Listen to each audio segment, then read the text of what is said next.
Oke, Assalamualaikum warahmatullahi wabarakatuh. Kembali lagi bersama saya. Dan kalau udah ada saya, berarti kita akan membahas tentang materi sejarah Indonesia. Nah, untuk kali ini materinya itu adalah Indonesia zaman Praksara, awal kehidupan manusia di Indonesia. Nah, kalau udah lihat dari judulnya tuh berarti tentang manusia purba, tentang asal-usul bangsa Indonesia, dan corak kebudayaannya, dan macam-macam ya. Tapi yang kali ini yang akan kita bahas itu adalah mengenai manusia purba yang ditemukan di Indonesia. Nah, tapi sebelum itu, just info aja nih. Kalau kita melihat dari kata praaksara itu adalah maksudnya zaman di mana manusia belum mengenal tulisan. Nah, udah dijelas ya. Jadi zaman di mana manusia belum mengenal tulisan. Jadi dia tuh belum memiliki peradaban yang cukup tinggi. Nah, oke. Sekarang kita lanjut aja di slide berikutnya. Nah, manusia purba, ada jenis manusia purba yang ditemukan di Indonesia, yaitu ada Meganthropus erectus, ada Pithecanthropus erectus, dan juga ada Homo bojacensis, ada Homo solensis, dan juga Homo florensis. Nah, tapi sebelum itu nih ya, ada teori yang pada saat itu dikemukakan oleh Darwin, yaitu teori evolusi yang mengatakan bahwa asal-usul manusia purba itu berasal dari jenis hominid. Nah, jenis hominid itu adalah sejenis kera ya. Nah, itu merupakan salah satu teori yang berkembang pada saat itu, pada saat penemuan manusia purba. Dan itu merupakan salah satu teori yang pro kontra sampai saat ini. Masih ada yang mendukung atau tidak mendukung. Tapi di samping itu, ini hanya merupakan suatu opsi dalam suatu ilmu pengetahuan sosial, dan kita tidak harus menerima itu, dan kita juga harus mengimani bahwa tetap uh, asal-usul manusia itu adalah berasal dari Nabi Adam ya. Oke, sekarang kita lanjut ke slide selanjutnya, itu adalah nah, keberadaan manusia purba dulu nih.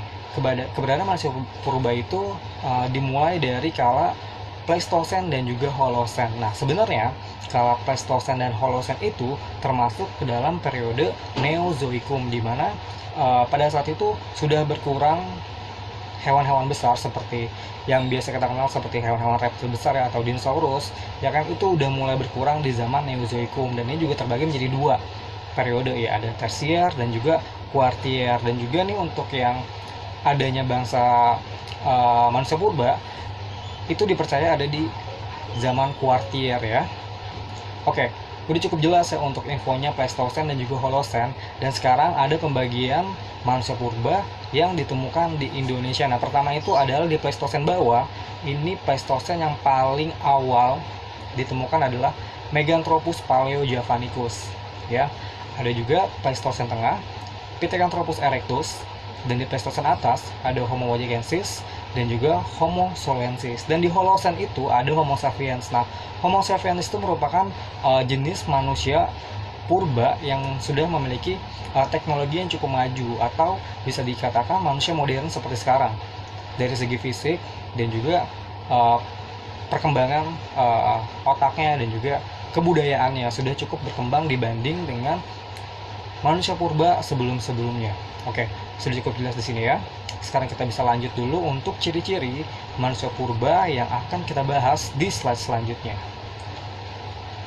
Ya, yang pertama adalah Meganthropus paleojavanicus yang berada di Pleistosen bawah, ditemukan oleh G.H.R. von Koenigswald di Sangiran, Jawa Tengah pada tahun 1941.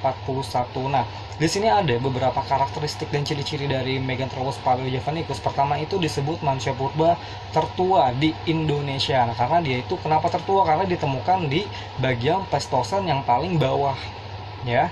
Dan yang kedua disebut sebagai manusia raksasa dari Jawa. Nah, kenapa sih disebut manusia raksasa? Karena Megan. Nah, Megan itu merupakan arti dari besar atau raksasa gitu ya. Hanya memakan tumbuhan. Nah, jadi itu di sini masih belum mengenal berburu gitu. Nah, yang keempat itu ada berbadan besar. Dan yang kelima ada volume otak masih kecil dan kemampuan membuat alat masih terbatas ya. Jadi ini di sini udah cukup ketahuan nih bagaimana cara manusia purba si Meganthropus paleojavanicus tidak memiliki teknologi yang cukup maju pada saat itu ya.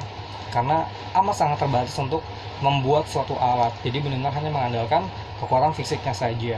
Yang keenam, ukuran gigi geraham lebih besar dari manusia purba yang lain. Nah, itu berarti menandakan bahwa manusia purba Meganthropus paleojavanicus ini merupakan yang paling tertua, karena memang dari segi fisiknya itu pun berbeda dengan manusia purba yang lain.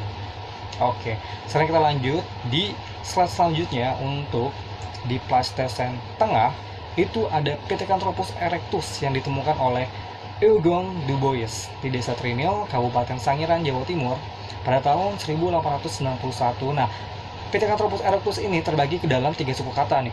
Ada Pithekos yaitu kera, ada Anthropus yaitu manusia, dan juga Erectus berjalan tegak. Makanya jadi Pithecanthropus ini dikenal sebagai manusia kera yang sudah berjalan tegak. Nah, seperti itu ya. Nah, ciri-cirinya itu adalah tingginya sekitar 160 sampai 180 cm. Untuk volume otaknya itu sudah mulai membesar dibanding manusia purba sebelumnya, yaitu Meganthropus paleojavanicus, ya, sekitar 900 cc, dan ditemukan kembali oleh G.H.R. von Koenigswald di Mojokerto, Jaktim, ya, Jawa Timur. Dan ini termasuk juga Pithecanthropus yang tertua ditemukan setelah Meganthropus paleojavanicus. Sudah mampu menggunakan api. Nah, di sini berarti udah ada keterangan bahwa pada saat Pleistosen Tengah untuk manusia purba Pithecanthropus erectus ini sudah memiliki teknologi yang cukup maju, karena dia sudah mampu menggunakan api, dan api itu juga bisa digunakan pertama sebagai perlindungan diri, atau juga menggunakannya untuk memasak atau mengolah makanannya, karena kan pada saat itu kan dia sudah mulai bisa berburu dan juga membuat alat-alat yang lebih maju dibanding dengan manusia purba Meganthropus paleojavanicus, ya. Oke, sekarang kita bisa lanjut di slide selanjutnya untuk Pleistosen atas. Nah, di sini tuh sudah ditemukan sekitar 2 manusia purba ya yang ditemukan di Indonesia, yaitu Homo wajakensis dan juga Homo soloensis. Nah, Homo wajakensis ditemukan oleh B.D. van Riskoten di Tulungagung, Jawa Timur pada tahun 1889, dan juga fosil manusia ini digolongkan sebagai Homo sapiens atau manusia modern sekarang, atau sampai sekarang maksudnya. Jadi dikatakan tuh manusia purba ini ya sudah memiliki karakteristik manusia modern dari segi kerangka tubuhnya, atau dari segi cara berteknologinya, karena kan teknologi itu pasti berkembang dari yang biasa aja menjadi yang lebih kompleks. Nah, itu dia. Nah, untuk ciri-ciri Homo wajakensis sendiri, dia itu hidup sekitar tahun 40.000 tahun yang lalu, sudah mengenal sistem masak walau masih sederhana, dan sistemnya itu amat sangat sederhana sekali, dan sudah mengetahui sistem penguburan mayat. Kalau pada saat itu kita bisa kenal tuh seperti kubur mayat tuh ada seperti waruga, sarkofagus atau kubur batu, ya itu jenis-jenis penguburan mayat pada saat itu. Dan juga volume otaknya sudah cukup berkembang, yaitu sekitar 1630 cc, dan tingginya itu sekitar 173 cm, dan tengkoraknya sedang dan agak lonjong, mukanya lebar dan datar, dan dahinya sedikit miring, dan akar hidungnya itu cukup lebar ya. Nah, ini merupakan beberapa ciri dari manusia purba Homo wajakensis. Nah, sekarang kita bisa lanjut di manusia purba selanjutnya, yaitu ada Homo soloensis. Nah, ini ditemukan oleh Terhar atau WFF Open North di Ngandung, Jawa Tengah pada tahun 1931, dan fosil manusia purba ini digolongkan sebagai Homo sapiens juga ya. Tadi saya juga dikatakan di manusia purba yang sebelumnya yaitu Homo wajakensis juga karakteristik fisiknya tuh hampir sama dengan manusia pada saat ini, pada saat modern seperti ini. Dari kerangka tengkoraknya atau dari tingginya tadi juga hampir sama ya. Nah, ini digolongkan dengan Homo Nederland yang ada di Eropa dan juga di Afrika, jadi itu sama, hanya penemuannya aja yang beda. Kalau di Indonesia dinamakan Homo wajakensis atau Homo soloensis karena ditemukan di daerah Solo, Jawa Tengah gitu ya. Tapi kalau misalkan di luar Indonesia itu Nederlandsis karena ditemukan di Eropa, itu dia. Dan juga volume otaknya sudah cukup membesar, yaitu 1013 sampai 1251. Tingginya itu ada dari sekitar 130 cm sampai dengan 210 cm, dan beratnya sekitar 30 sampai dengan 150 kg. Nah, untuk wajah hidungnya pun juga lebar, bagian belakang tengkoraknya membulat dan tinggi, gigi dan tulang rahang kecil, dan diperkirakan bisa berjalan dan berdiri sempurna ya. Dan juga dahi dan mulutnya itu masih menonjol. Nah, ini merupakan ciri-ciri dari Homo soloensis yang ditemukan di daerah Solo, Jawa Tengah. Nah, kemudian ada lagi penemuan manusia purba yang ditemukan di daerah lain, yaitu adalah Homo florensis. Nah, kita buka dulu slide-nya, itu ada di ya. Oke. Nah, untuk Homo florensis ya ditemukan oleh Peter Brown dan juga Maggie Morwood di liang Gua Kapur di Ruteng Manggarai, Flores pada tahun 2001. Dan manusia purba ini memiliki ciri-ciri yaitu berbadan kecil dengan tinggi maksimalnya itu sekitar 100 cm dan volume otaknya juga masih kecil sekali, yaitu 380 cc, dan beratnya itu sekitar 30 kg. Perjalanannya sudah cukup tegak. Hidupnya menetap, jadi dia tuh udah nggak nomaden lagi, tapi benar-benar sedenter ya, menetap. Berburu dan bercocok tanam itu adalah merupakan salah satu pola kehidupan dari manusia purba Homo florensis ini, dan sudah mampu membuat alat-alat dari batu seperti pisau, beliung atau mata panah, dan juga dari kayu ya juga bisa digunakan. Dan juga untuk kehidupannya itu berburu, dan juga sudah mampu menggunakan api. Jadi kalau kita lihat dari ciri-ciri kehidupannya itu, dia hampir sama dengan ciri manusia purba pada periode Pithecanthropus erectus ya, atau bisa dibilang Homo erectus. Nah, itu dia. Jadi sebenarnya itu ada kontroversi mengenai penemuan Homo florensis ini. Ada yang mengatakan bahwa ini adalah spesies yang berbeda dari Homo mojacensis dan juga Homo sulensis, dan ini merupakan salah satu manusia purba yang memang masih dalam satu keluarga atau satu varian dari Pithecanthropus erectus atau Homo erectus yang tadi saya katakan. Atau juga ada yang mengatakan bahwa manusia purba ini atau Homo florensis ini merupakan nenek moyang dari manusia di Flores itu sendiri gitu. Jadi dia berbeda dengan manusia purba yang lainnya, dan ini benar-benar merupakan salah satu nenek moyang dari manusia yang ada di Flores. Nah, walaupun ada dua kemungkinan, ada dua opsi yang berbeda, ini merupakan salah satu